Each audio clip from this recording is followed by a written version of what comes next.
think the line is where other people tell you it is or want it to be. Hopefully it's not the same with your romantic partner as with your boss, right? I mean, it might be that your romantic partner is your boss, but even then, I would argue, there is a line for the office or work, and there's a line, for the bedroom or home. Humans are complex creatures. I think our character, our personality, and our identity is pretty complex. It required a century of research to really understand even how you measure these things and how you make sense of people. And with that comes the fact that we as individuals are unique, yes, just like everybody else, but we also inhabit multiple selves, which means that we play different roles in life. So, there is the you who is the professional, the you who's the consultant, the you who's the boss, the you who's the employee, the you who's the entrepreneur, the you who's the son, the husband, etc., and so on and so on and so on. Work is not an invitation to display all of these dimensions of yourself at once, but rather an invitation to display those that are relevant. In contrast to just authenticity or workplace authenticity, actually, there's a lot more substance to the notion and even the measurement of authentic leadership. It encompasses a lot of attributes or qualities that are really important and valuable. They're really useful to differentiate between better and worse leaders. Hello and welcome back to Leading with Integrity. And today we are talking about authenticity, both as a general concept and specifically to leadership and the field of authentic leadership. It's a slightly different take on what has become a buzzword, a well-known phrase in many industries today. And my guest is definitely an expert. He literally wrote the book on it. It's called Don't Be Yourself. So I am joined by Dr. Tomas, an organizational psychologist, author of many books, 15, I believe, but who's counting? And he's an expert in leadership, the workplace, authenticity as well. So we will be talking about his critique of the mainstream definition of authenticity, his arguments against that wide, broad definition, and how you should be using it correctly. We will be digging into, picking apart, going the deep dive, other cliches also available into this concept of authenticity, why it matters, why it goes wrong so easily, and how to do it better, how to have a more nuanced understanding of it, and how you apply it both as a leader and just as a person in life. So I hope you enjoy this conversation. It goes down a few avenues that I didn't expect. For example, didn't expect to be discussing Hitler and other dictators today. But there you go. That is the beauty of a authentic conversation. And he's going to hate me for saying that, but never mind. So without further ado, let's get Tomas on the show.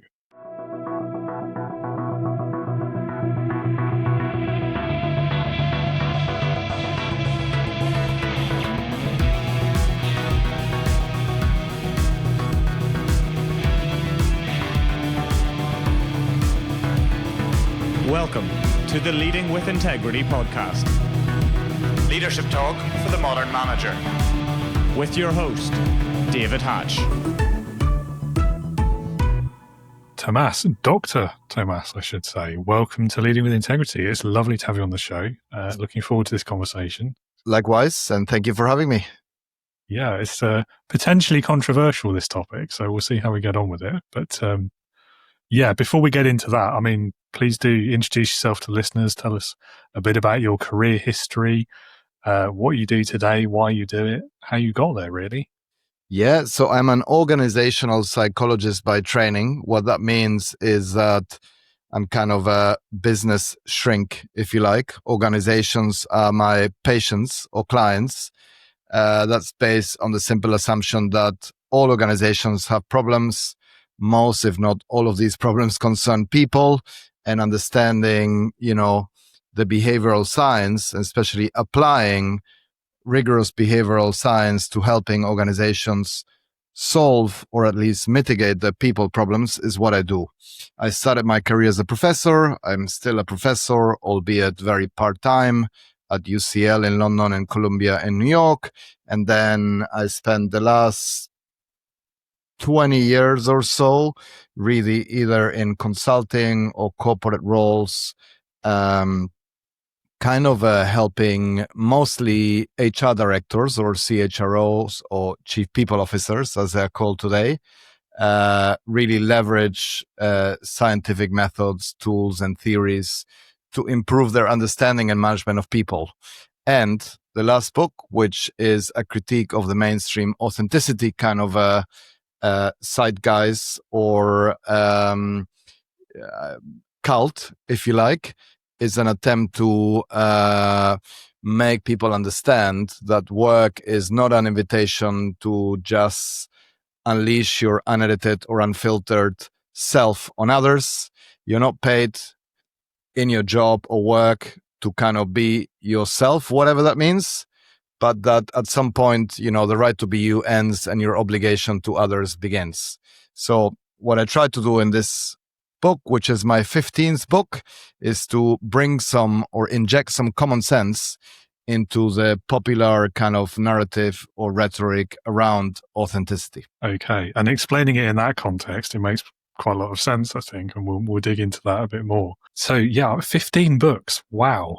Over what time period? Just out of curiosity. Oh, yeah, I've never been asked that, actually. The first one came out in 2005, so exactly 20 years. I sometimes tell people my mother has all of them, but has read none of them. And I would say the first 12 or maybe 11, if you want to be generous, were kind of very academic. When you write an academic book, the expectation is that some people, maybe 5 or 10, will quote it without necessarily reading it.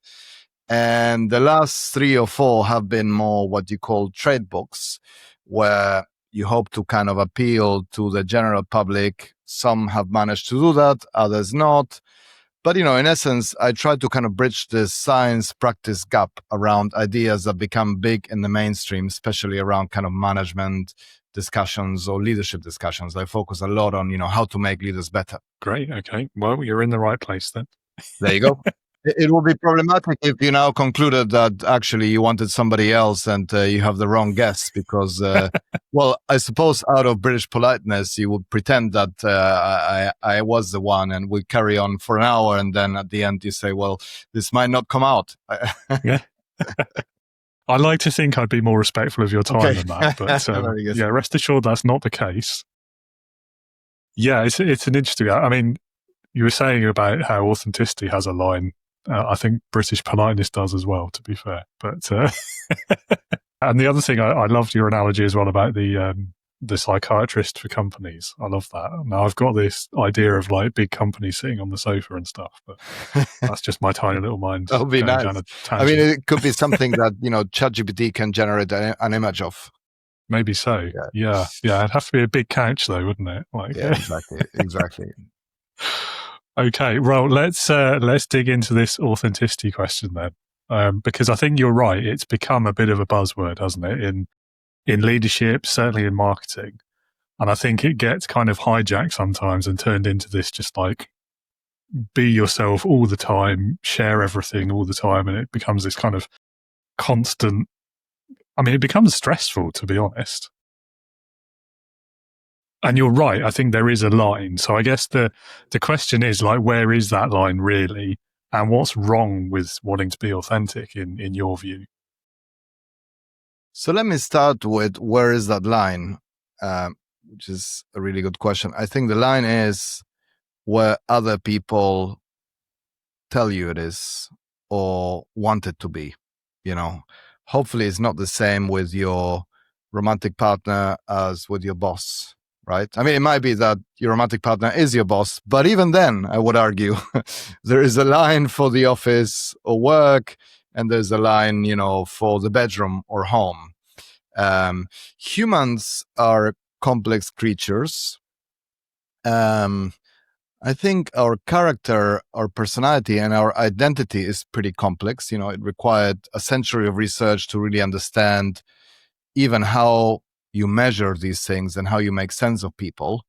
And with that comes the fact that we as individuals are unique, yes, just like everybody else, but we also inhabit multiple selves, which means that we play different roles in life. So, there is the you who is the professional, the you who's the consultant, the you who's the boss, the you who's the employee, the you who's the entrepreneur, the you who's the son, the husband, etc., and so on and so on and so on.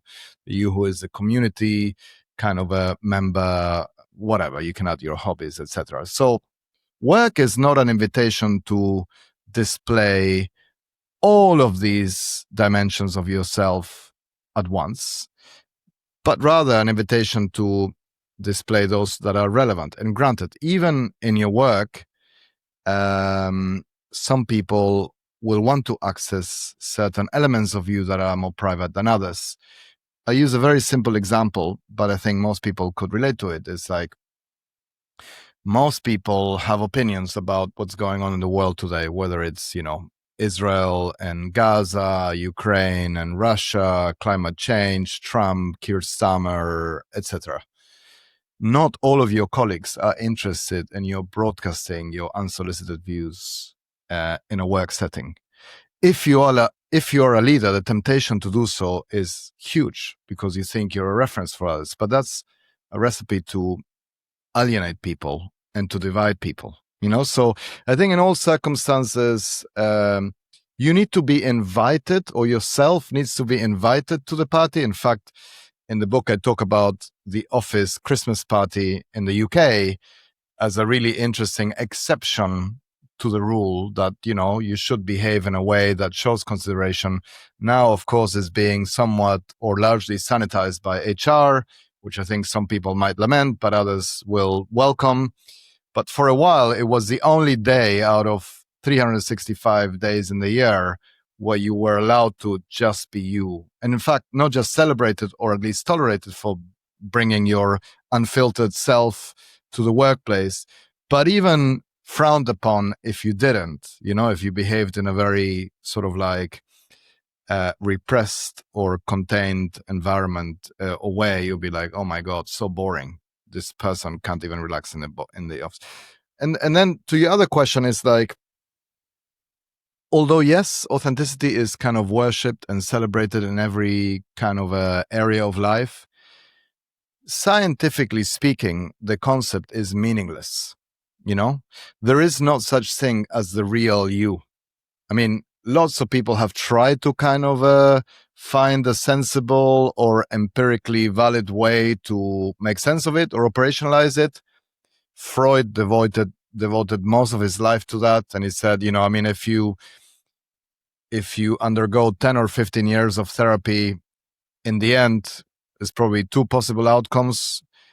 Your shrink will help you understand that you're neurotic and therefore there is no real you or real meaning, and we just make it up, and you have to live with that uncertainty. And, there's medication if you can, but otherwise, life goes on. Or you're psychotic and you truly believe that you are Napoleon or Elon Musk or God, and that's not the best case scenario. Of course, some people experiment with psychedelics. The Beatles famously checked into an ashram, into kind of like an ashram in India and meditated. Other people practice mindfulness. There are all these kind of methodologies, but there's still, scientifically speaking, no certainty that a certain range or, type of behaviors that you perform is the real you and others are not. We like to see it that way, but it's all kind of artificial, self-enhancing kind of rationalization that we make. In fact, research shows that when people do something that is good and valuable by others because they behave in prosocial ways, they interpret that as that was the real me. And when they screw up or they harm others, they rationalize it as saying, oh, look, that wasn't me. I was acting out of character. I was under pressure to do so, and so on. So I think authenticity is really meaningless as a kind of a concept, even if, it might guide our behavior or it might help us interpret our own behavior in a self-enhancing way. Okay, this is interesting. So I've always been quite a big fan of the authentic leadership approach, but I do also understand what you're saying. I mean, how do you see things like individual identity and personalities and like trait theory and things like this in this context? Yeah. And let me maybe start with the authentic leadership concept, because in contrast to just authenticity or workplace authenticity, actually, there's a lot more substance to the notion and even the measurement of authentic leadership. But if you unpack it, you would actually see that it encompasses a lot of attributes or qualities that are really important and valuable.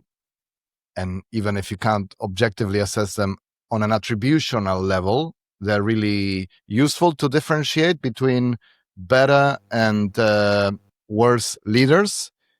But they actually depart quite a bit of the mainstream notion of authenticity. When people think about just being myself, authenticity in the mainstream, they think about the traps that I comment on or highlight in the book, like, don't worry about what people think of you, just be true to your values no matter what, bring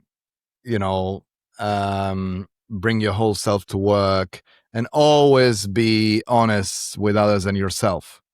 Certain aspects of those kind of traps or mantras are still present in the concept of authentic leadership.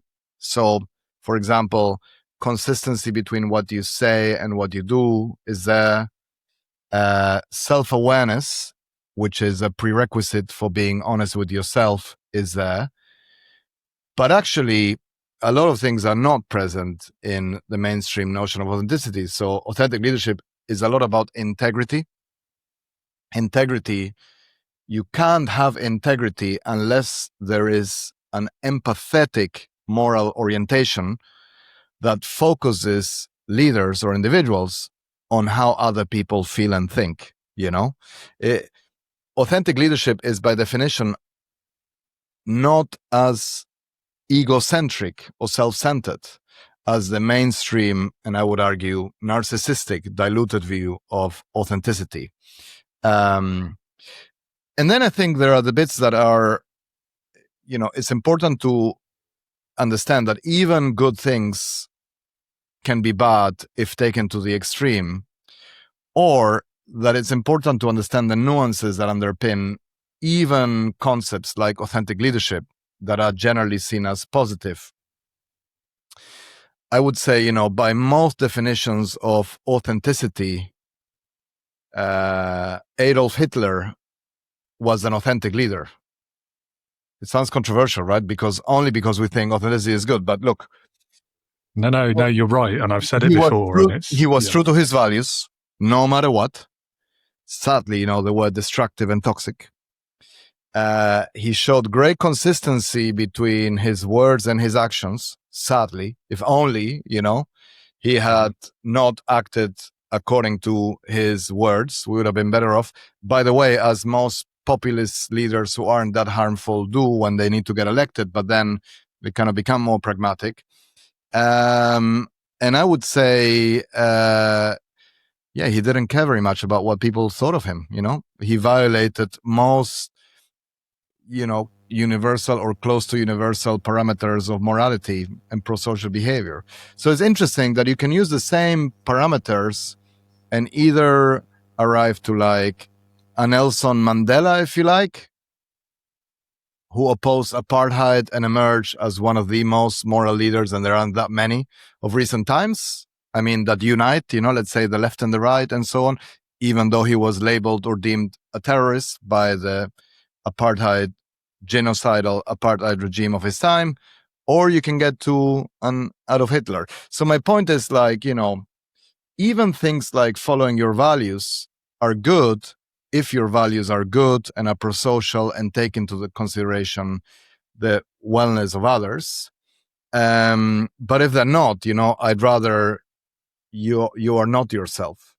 And by the way, we could apply it to milder cases, whether it's the Enron executives, Harvey Weinstein, Bill Cosby, Epstein, and so on, or the people who caused the 2008 financial crisis. I mean, it's hard to see them or see that as being instigated because of a failure to just be themselves. I would argue, most of the human-induced pain and problems that the world experiences are the result of powerful, privileged leaders who take too much license to be themselves, to the point that they are entitled and they don't feel accountable, which is one of the ironies, because authenticity is usually hijacked or co-opted by diversity and inclusion programs, and we point the finger at diverse or outgroup individuals for not being themselves. If you have to tell people that it's okay to be themselves, it usually means they don't feel it safe. And in the meantime, the privileged elite, people who buy and own their own social media platform and who are the richest people in the world, they have the freedom to bully others, to behave without much consideration or empathy on how they impact others. And they're, they're kind of immune from any scrutiny, or at least outside the law. I don't disagree with anything you've said there, I think. And you're right, of course. I mean, Hitler's the horrible classic example, isn't it, where authentic leadership kind of goes off the rails a little bit. But I also think that's why the approach evolved pretty quickly to add that ethical, moral, really empathy important component, didn't it? Really important. And I with that, I have no issues. I guess even if we talk about charisma, right? People tend to find it a positive. We know it's a really, really strong enabler of leadership emergence, but in the end is neither inherently good or bad. If you're an ethical and competent leader, please be as charismatic as you can so that you can influence others, shape beliefs, and change society for the better. But if you're a psychopath or a crooked, unethical, or incompetent leader, my best hope is that you have zero charisma so that you are not effective, Again, I'm sure we agree on this one. It's not that controversial. If Indeed. You think about it. Yeah. I mean, charisma, again, it's another one of these examples, isn't it? Where, it's perceived by the majority as a good thing, even for leadership, but actually it can also go off the rails quite easily as well. Exactly. I think most of the times when we think about concepts, well, first, of course, and I'm a huge fan of sort of like, if you like, the British approach to thinking about concepts or, ideas, because it tends to have nuance and be quite good at empirical or rational data-driven moderation, even compared to, let's say, I know, it might not be, completely bulletproof to what's going on in the wider world, but I think that's really important because we tend to want to think that things are either good or bad, and that's a problem. But of course, the truth is always in the middle. Rational moderation is correct, but it doesn't sell, And then at the same time, I think when we try to decide whether something is good or bad, we're often focused too much on the individual, And charisma is good for the individual. It helps you get faster. I mean, so does being politically skilled and Machiavellian and ruthless and aggressive, and maybe authentic because it feels good to just be you. But I think ideas and the consequences of behavior should be judged not just vis-a-vis the individual, but also the group. And if you do that, then, it's easy to understand that, well, is charisma good or bad? Well, it will be good for the group if it helps somebody improve their well-being, improve their status, but it will be really bad for them if it is somebody like Hitler, Mussolini, Stalin. I mean, let's face it. I mean, Hitler is an easy example because everybody can relate, but pretty much every brutal dictator, even when they start in democratic ways and actually fulfilling a vision and embodying the values of the majority, but it usually doesn't end up well. Excess of power, tends to turn charisma into a destructive poison. Yeah, and cynically, I guess it's the charisma is why they succeed at those early stages, isn't it? Is working within the existing systems. Exactly. Exactly. Yeah. I thought we were going to talk about, Keir Starmer as a kind of what happens when you don't seem to have that much charisma, which is the other side of the point, right? It's like, yeah, it's a tough one. Yeah, try and avoid getting into current politics as much as I can. Good idea. It's always better to talk about people who are dead and uncontroversially. Exactly. Yeah. Historical figures. Yeah. No, it's interesting. So, I mean, if we try and relate this to like the average workplace, if such a thing exists, what you were saying earlier about the way that selfish take on authenticity, it can hijack an organization or a team or anything like that. For some reason, and this might be a tenuous connection, but it reminded me of those personality tests that you end up doing on company away days. Oh yeah. And there was a time, and I've told this story before, the listeners have heard it before, so I won't labor it too much, but I think it was Myers-Briggs we did. But basically they plotted out the circle of where everyone would sit. Yeah. You did the test, then you go and stand on the circle, and you end up with all these people clustered in one part of it, and then one or two people by themselves. And anyway, and from then on, it was like the excuse to reduce behavior or decisions. So it was like, well, I sit there on the circle, which means I'm bad at doing this kind of detail-focused work. Therefore, it's not my fault, and I'm just not going to do it. Yeah. And it's kind of like it allows people to rationalize bad behavior at work effectively. And I feel like sometimes, exactly as you described, people hijack this idea of authenticity for the same reason. It's like, well, that's not really me, that bit of work, so I'm not going to do it.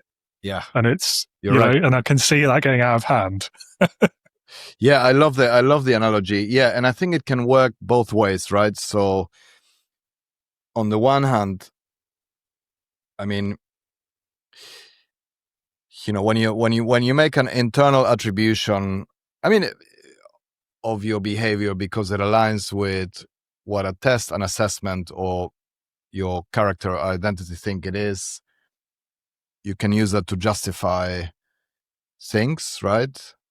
Well, I am disorganized, so what do you expect? I'm not going to pay attention to this, and you deal with it, and you deal with the boring details and proofread what I'm doing. And also, unfortunately, it can limit people's potential, because if you say, well, I'm not good at public speaking, so I'm not going to do this presentation. In a way, I talk about it in the chapter on leadership, because actually, this is stolen from my friend Herminia Ibarra, professor at London Business School, who is a pioneering kind of authority in rethinking authenticity, where she says, why limit yourself to your past and present self if you could actually sculpt or curate or craft your future self? And I love that, right? Because if you think about it, obviously the hope is that leaders can evolve, right? If a leader says, I'm a finished product, they're probably finished, because the world always requires them to evolve and expand, whether they're a prime minister, a president, a political figure, a corporate executive, etc. And what does evolution mean but change in your ways and your approach? And how could you change if you just copy paste what you've done in the past, if you play to your strengths, if you stay inside your comfort zone, So you can give, I know I work with personality assessments a lot, and I've designed them and used them. And I always highlighted this, I think, beautiful paradox that good personality assessments will actually predict what a person will do. It's statistical, it's not definitive, it's not rocket science, but if you use them at scale, you'll be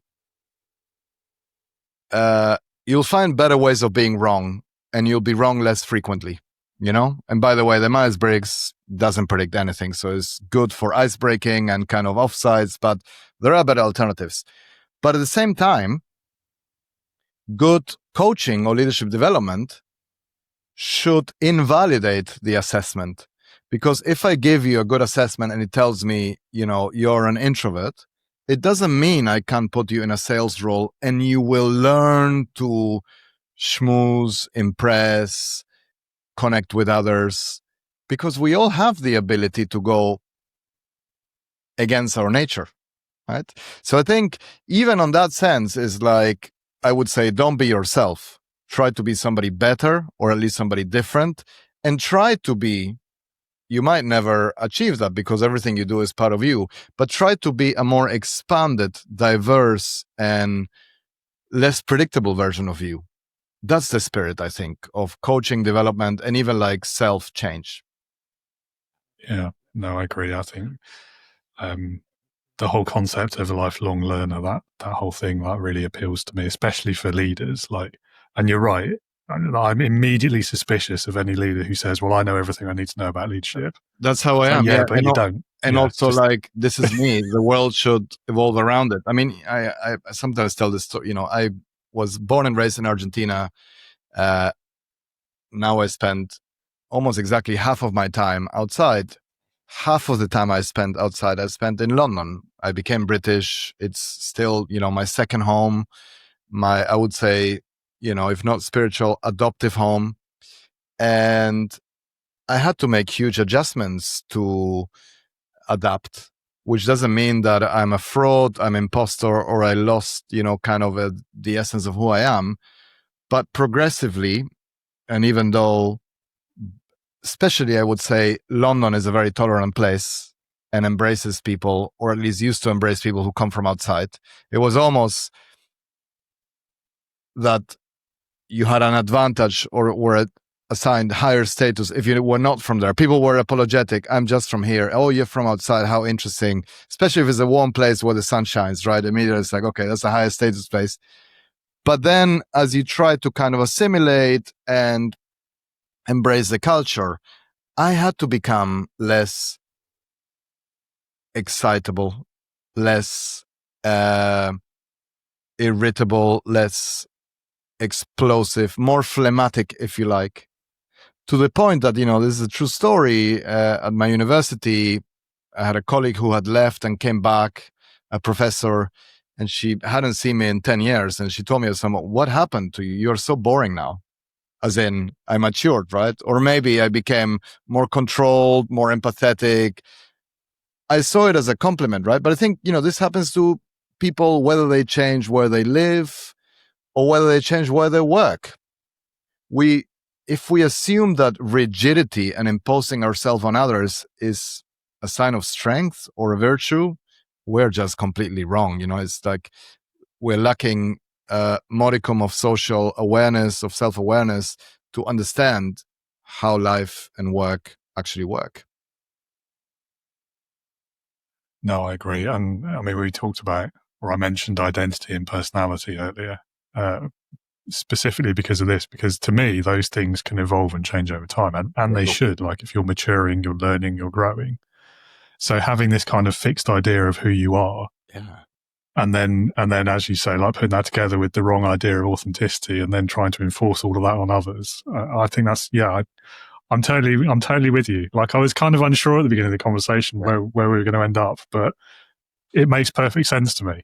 Well, look, I mean, I will admit that especially the first part of the title, "Don't Be Yourself," is a little bit clickbaity and controversial. It wasn't my choice. It was the publisher. They usually know what they're doing. If you had titled the book "A More Nuanced Take on Authenticity" or "Rethinking Authenticity," it will probably be more accurate and correct, but fewer people will pay attention to it. So there you go. There are trade-offs there as well. Yeah, no, that's fair enough. That is fair enough. Yeah, I don't know. I guess there is value in it, but as you said at the beginning, like there's a line where you don't go over that line. And to me, I think it's always been an idea, especially in the leadership context. I've always seen it as kind of the the defense against the inauthentic, if that makes sense, because there are so many leaders out there who are like, perhaps not cynically, but they play to the wrong things, even though that's nothing like what they believe or how they are out of the workplace. And I think that can be quite damaging too, not least for like trust and respect in the workplace. Yeah.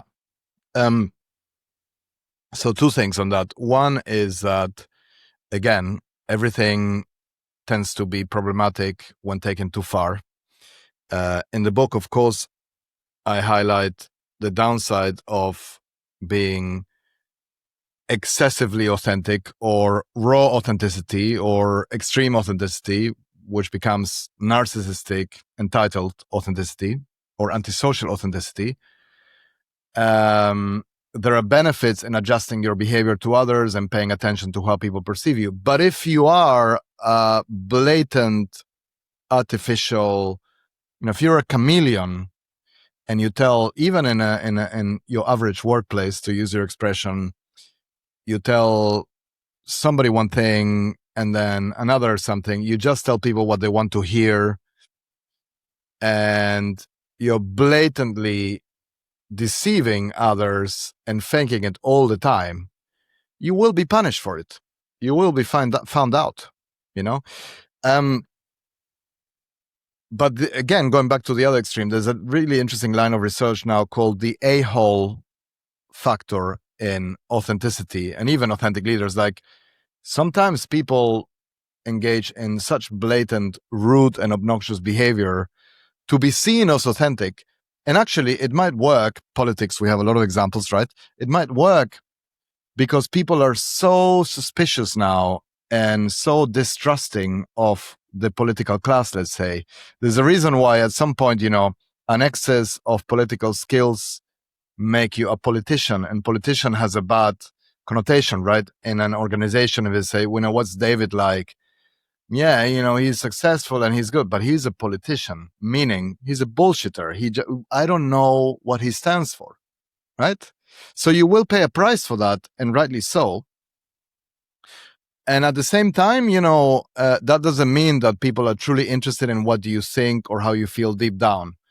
Trust, which is the most important currency in society and collaboration and in leadership, is gained not by being your true self or telling people what you truly mean, but by being a safe partner and somebody that basically is valuable to others. Let me give you a simple example. If I'm your colleague, not even your boss, but I'm your colleague and we work very closely, and you've just given a sales presentation and you screwed up, and you come to me and you say, Tomas, how did I do? You're not wanting me to tell you the truth. What you want from me is to tell you, oh, David, it was good, don't worry, because that's what makes our partnership safe and better, and that's what will make you trust me. Of course, you screwed up, so I don't have to tell you. And then at some point, you also maybe want me to find a soft and kind way to help you be better next time. But if that is an invitation for radical candor, and what I will say is like, yeah, you were awful, you're not going to trust me anymore, And same with friends, by the way. Even if you go to a true friend for advice, they will first evaluate what you want and then get to what you need, because that is a true friend, right? So again, if you broke up with your partner and you come to me and say, oh, what do you think? I'm not going to say, well, you're an idiot. Everything you've been doing for the last 10, 15 years led to this and it's your fault. No.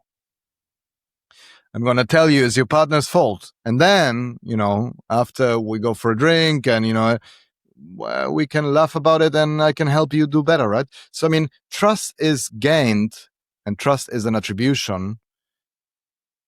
It's not gained by being kind of unfiltered, unedited, and authentic in the kind of a blunt or transparent or kind of a conservative sense of the word, is gained by being somebody that has your best interests at heart.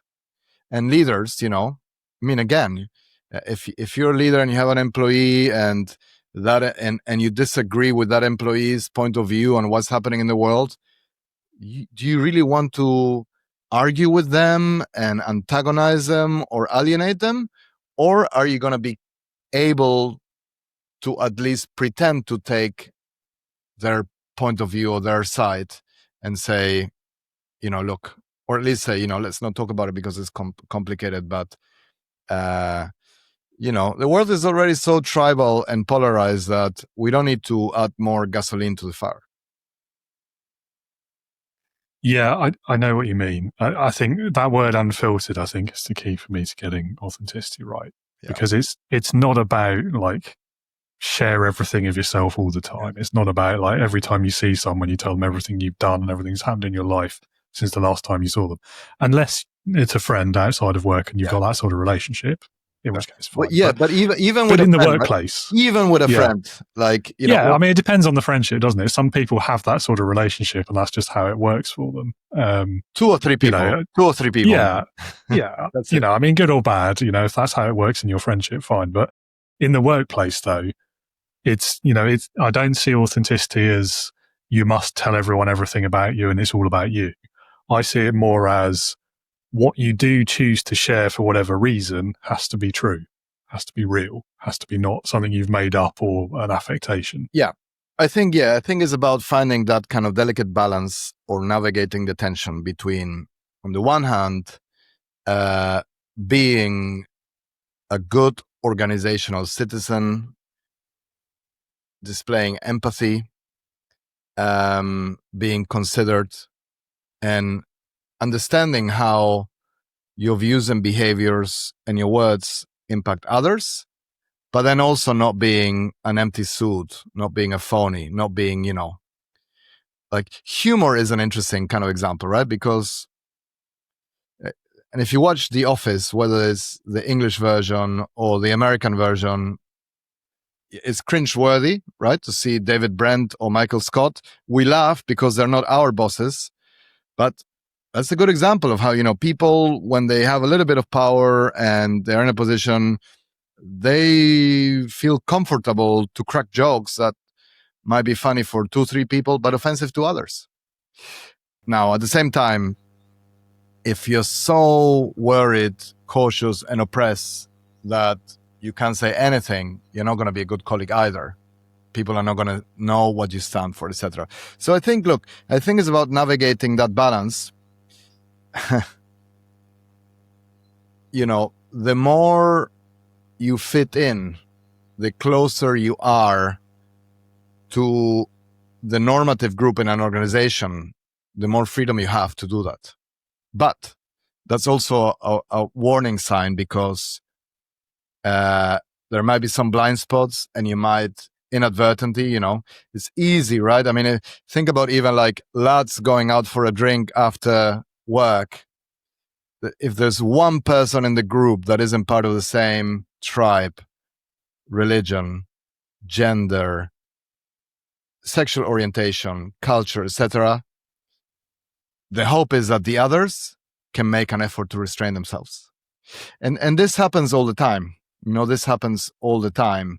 So I think awareness or sensitivity to other people doesn't mean you have to lie, you have to deceive, and you have to really kind of be a fraud. But I think, let's not forget that, for centuries, if not millennia, there was nothing wrong with smiling to your boss and bitching about them when you get home. That has worked for ages. And if you actually think that it's safe to criticize them or laugh at them or belittle them, well, you better be like Elon Musk and start your own company, because otherwise you're going to be just unemployable. And by the way, same with young people going to the first job interview. Just be yourself is probably the worst piece of advice we could give them. if you like, just be yourself, but on a really good day, and sanitize whatever that means with some social skills and consideration, that's okay. Yeah, I know what you're saying. There's an interesting like social etiquette question there as well, and I think again like there's big cultural differences there too. So I mean, in the UK, like it's very rare to just tell someone to their face what you think of them. Yeah, exactly. In any context. Exactly. But that doesn't necessarily mean we're not being authentic either. So it's, even it's after 20 years of friendship, it might not have happened, right? Yeah, absolutely. Like there'd have to be some pretty major event to make it happen usually. But I think, that shows it's a very kind of subtlety is a very, very central kind of element of the UK's cultural DNA. And with it comes ambiguity, and you're actually creating how you communicate deliberately creates a lot of room for uncertainty and misinterpretation. I always say it took me about 5 or 6 years of living in the UK to understand what people meant when they were telling me that my ideas were interesting. There I was for 5 or 6 years thinking, wow, I am so interesting. It means like they're absurd, or like, please, keep them for yourself. This will never work. And really fascinating means wacky.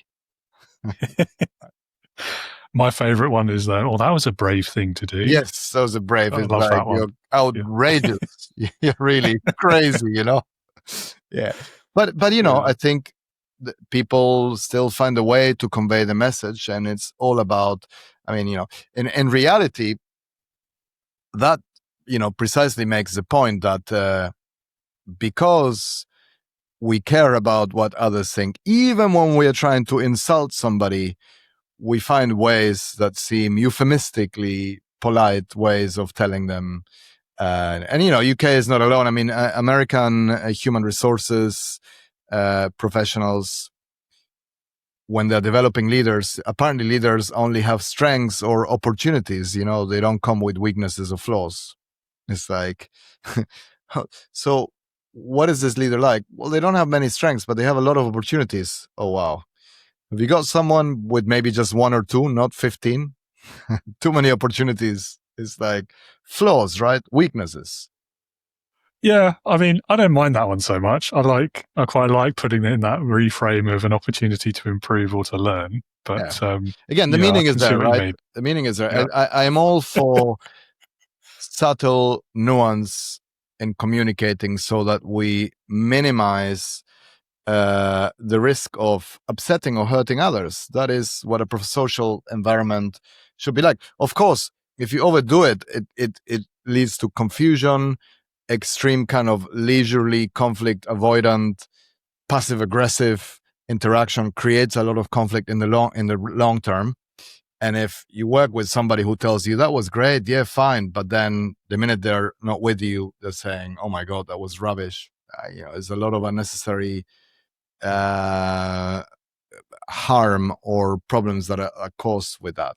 So directness will be good. At the same time, radical candor, radical transparency doesn't work for most people. It's too brutal. And even Ray Dalio, the Bridgewater CEO and founder, says in his TED Talk, we love to call it as it is and eliminate hierarchical sort of like power structures between people so that everybody should be able to criticize everybody and say in unfiltered ways what they mean.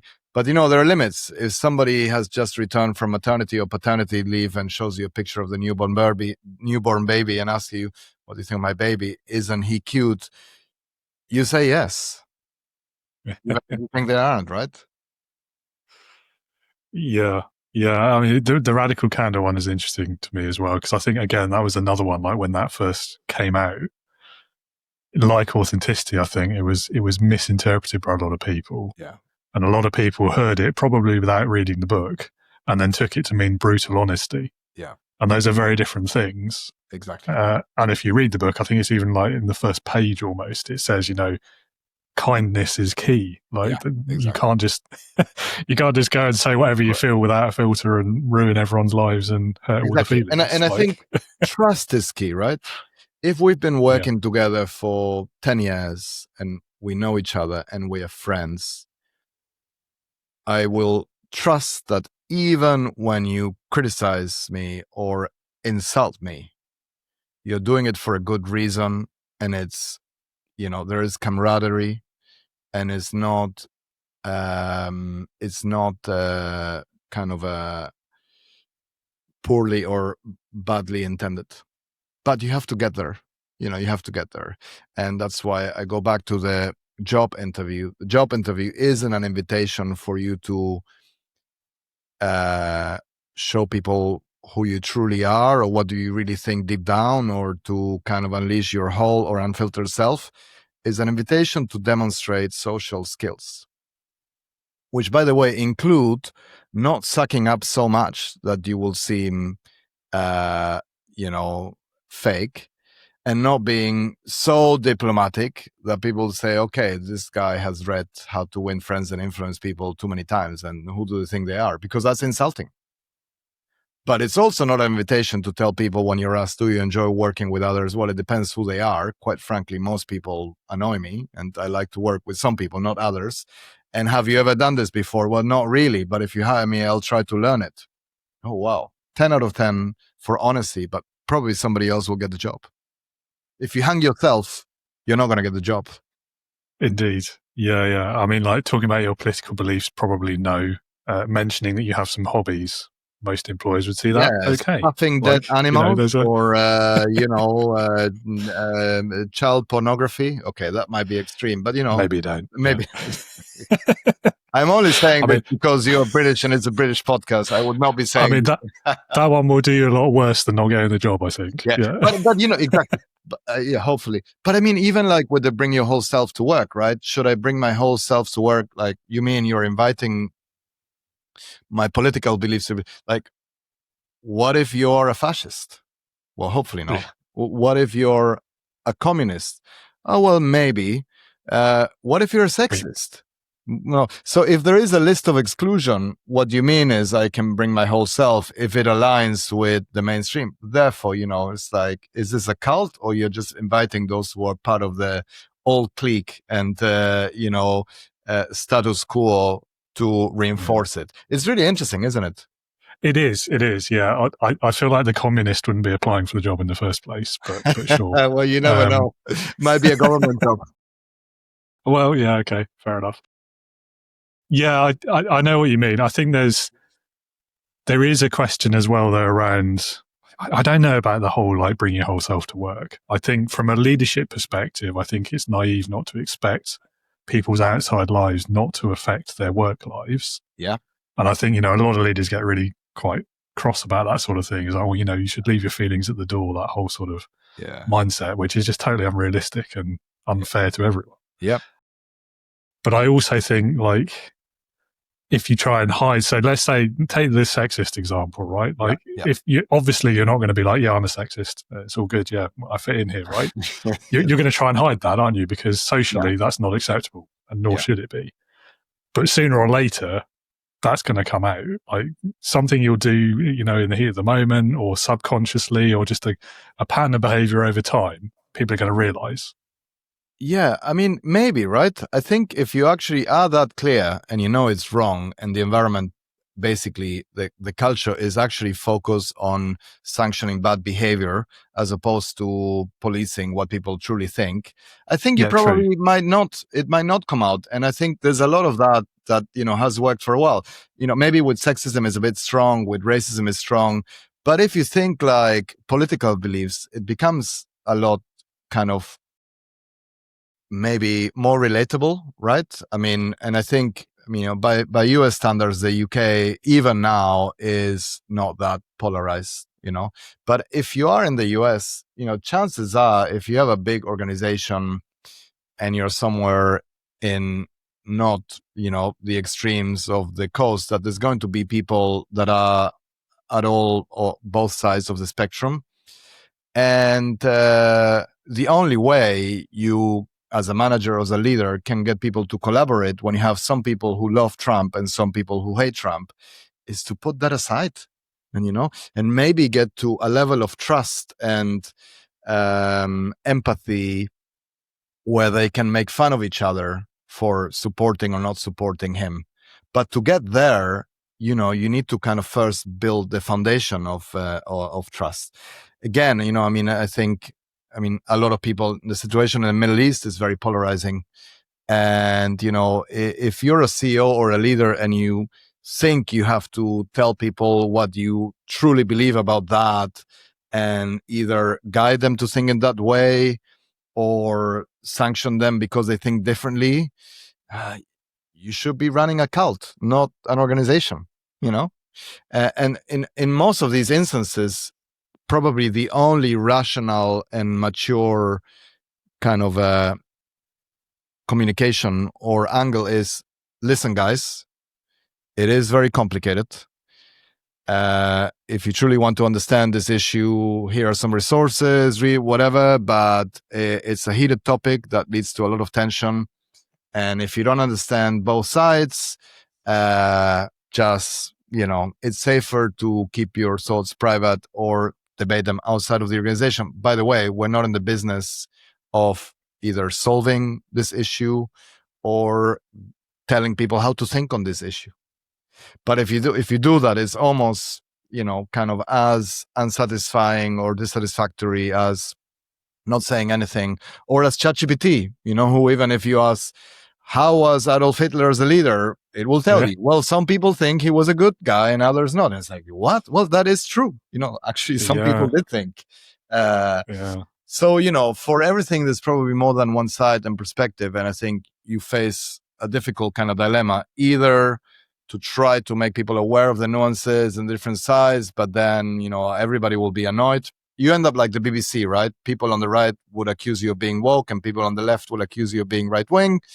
Or you can tribalize and polarize more by emphatically representing some views but not others. Yeah, it is a difficult one, isn't it? And I feel like, I guess to an extent it depends on what the issue is, doesn't it? I think, anything where it's just purely politics, I think you're better off just saying, look, we believe in respecting each other's opinions, and beyond that, that's it. That's all you need to say. But when it's something where like it's perceived as an objective right or wrong, whether or not it is, then it gets really difficult, doesn't it? And you will, like, even by saying nothing or by trying to walk the middle road, you will alienate half of the argument anyway. Yeah, I agree. I guess the trouble is that almost anything becomes politicized today. It can be the celebration of a football player. It can be Gary Lineker. It can be vaccines. It can be climate. It can be, think of one thing that isn't politicized and hasn't been weaponized or hijacked by that, right? Yeah, it's a tough one. I'd like to say something like, well, but then we just rely on the data. But again, even that, sometimes you can't trust it, can you? You would think something like Brexit, you can rely on the data, but, it's still polarizing and it's still political. And I think that's actually mostly because people don't have the patience or the interest to engage in a data-driven debate. And look, really, despite the fact that sometimes I seem contrarian and provocative, my only hope is to initiate or have a conversation that looks at some of the data and looks at some of the evidence and highlights the nuances. If it leads people to asking questions, I'm really happy. I don't think necessarily they can be answered that easily, but I think asking some questions about things we take for granted is healthy. No, absolutely. I think you've got to be curious, haven't you? You can't just, even if you think you understand an issue or a concept well enough, if someone else has a different view, then the first thing I would do is go and try and learn a bit more about it. Even if I think I already know quite a bit about it, I'm going to go and learn more if I can. Exactly. And I think it's quite healthy to now and then have the ability or the willingness to question your own beliefs and question even your own, entertain the notion that maybe your values and your convictions are subjective and possibly also wrong. Changing your mind is part of the evolution of you as a human being. Absolutely. And just like having the awareness of time and consciousness of things have changed, and because there might be something you haven't thought about for 5 years or something, and there's been a major change in that since you last looked at it. And exactly, but it's a very human thing as well, isn't it? To kind of, once you understand a thing, you stop, because you think, right, I've got that now, I don't need to think about it anymore. Correct. And that's now a fixed thing in my mind. People become more intellectually conservative as they grow older in general, and actually, even when you think about political conservative, it has a connection with that, because to conserve is to preserve. Like, the brain slows down as you get older, and therefore you don't want to have to change or undo your beliefs and your convictions. So it's a strategy for basically reducing the massive amount of energy consumption that the brain needs, especially when you need to rethink things. Even things like, I'm going to be really, really superficial, but this is real, right? Even things like, I used to love Taylor Swift, but now she's spoken against Trump, so WTF, I can no longer listen to her. It's very painful and very taxing. And you think it's superficial, but as you know, this was a massive issue. And you might think, oh my God, how simplistic and stupid. But each and one of us has examples where this is true. Tony Blair, most of the people who admired him and adored him still don't forgive him for doing certain things that was not aligned with their values, right? And, you could argue, well, he adapted and that was his view and he had reasons for doing it. But so, it's very, very intellectually demanding to have to change our mind on things. And actually, it also makes us feel stupid, because there we were thinking for 10 years that this was good and now we change. It's easier when you say, I used to like chocolate ice cream and now I don't. But when it comes to like people or deep kind of political issues that kind of underpin our core beliefs, it's very taxing. And the older we are, the less likely we are, the less flexible we are, and the more rigid we are on these matters. Yeah. Interesting you mentioned Tony Blair, like his generation of politicians, and George W. Bush as well. Like, at the time, if you told me and, give it 10, 20 years and you'll be wishing they were still there, would never have believed that, but it's true. That's a different, I think, it might be grass is, always greener elsewhere. It might be general nostalgia, but it might also be, to finish on a really high note, that everything gets worse in every single area of life, It's like, I don't want to believe that. Even back to music, right? It's like, it's hard to think that in 100 years' time, you look back at Taylor Swift or Ed Sheeran and say, wow, that was so complex and intellectual. But that's what happens right now. Jazz music was the house music in the 1950s. And Mozart was sort of like house music of the 1850s or 70s, 80s or whatever, right? So it might be that there's a general deterioration of everything, or that we just, are nostalgic, or that we're just getting old. Yeah, maybe, or we're running out of original ideas. Who knows? Ideas as well, yes, yeah. But I'm with you. I'm with you on the kind of Blair and Bush comment. Yeah, Bush in particular, from this side of the pond, anyway. I'm not sure what it was like living there, but yeah. So I'm going to be a bit cheeky and ask you one more question. Yeah, sure. Because it's the one that everyone has to answer, so you can't escape it. Yeah. So it's leadership heroes. Leadership heroes. So if you had to pick one person, it could be anyone you could think of. They could be alive or dead, past or present, real or fictitious, but someone who, in your opinion, would perfectly embody leadership. Who would that person be for you, and why? It's hard to find somebody better or closer to my idealized version of that than Nelson Mandela, I would say. And just the fact that the guy was in prison for 27 years, and he still had the stamina, the willpower, while being hugely physically debilitated, to keep fighting, to come out and not just get rid of a vicious, inhumane, racist regime, but do so in a peaceful way and, basically moving on as opposed to kind of inciting or igniting, is amazing. And I think, at least if I think of my lifetime, it's hard to think of people who can be so close to unanimously or universally seen as good, moral, pro-social people. Did he make mistakes? Yes, of course, everybody does. But even then, I think there are mitigating circumstances, and perfection is hard to attain. So I would put him. And I'm very comfortable. And it's a difficult question, but I think at least he is probably the least questionable choice that I can think of.